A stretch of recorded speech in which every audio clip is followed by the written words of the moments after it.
जिंदाबाद जिंदाबाद। कोई नहीं है टक्कर में, कोई नहीं है टक्कर में, बेचू पाठक जिंदाबाद जिंदाबाद जिंदाबाद, बेचू पाठक जिंदाबाद जिंदाबाद।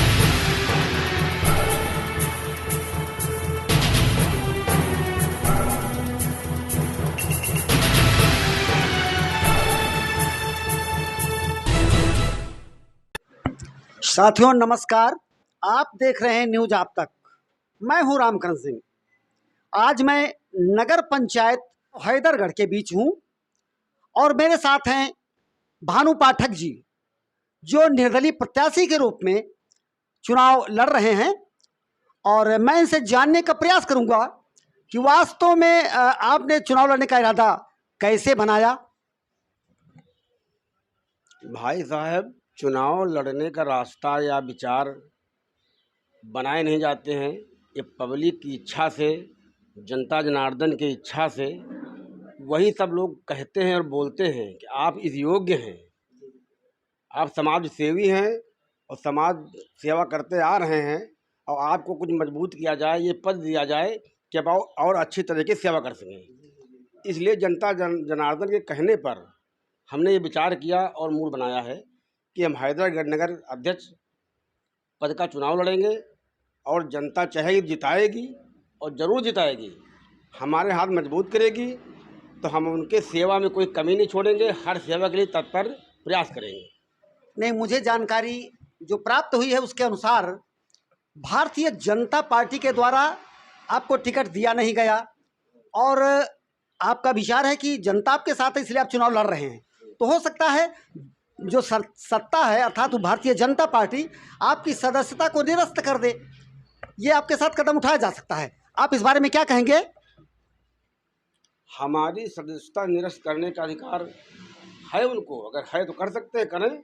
बाकी जनता के प्रिय हैं हम, जनता हमको चाहती है और जनता के प्रिय जनता हमको चाहती है, तो हमारी सदस्यता निरस्त नहीं होगी और पावर में आएंगे हम।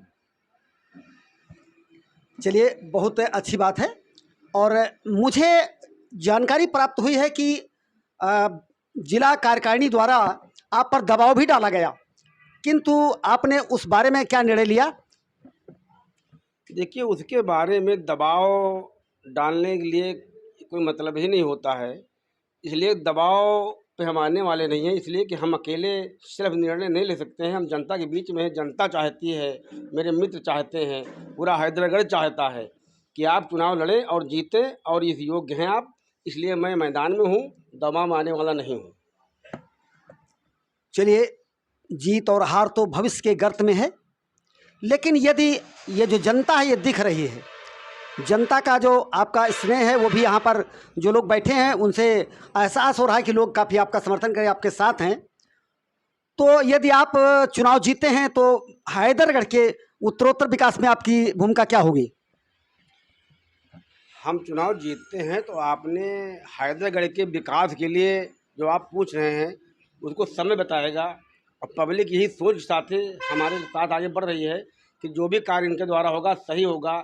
जैसे अस्पताल में कोई एम्बुलेंस का विचार है हमारा कि अलग पर्सनल टाउन के लिए इमरजेंसी खड़ी रहे कि पब्लिक कहीं परेशान ना हो। किसी गरीब के पास गाड़ी नहीं है, प्रॉब्लम है कि जा नहीं पा रहा है, तो एम्बुलेंस इमरजेंसी के लिए तुरंत अस्पताल पहुँचाए उनको। और शिक्षा की बात ध्यान देंगे, टाइम से भोजन स्कूल बनता है, नहीं पाते हैं बच्चे, इसका भी ध्यान देंगे।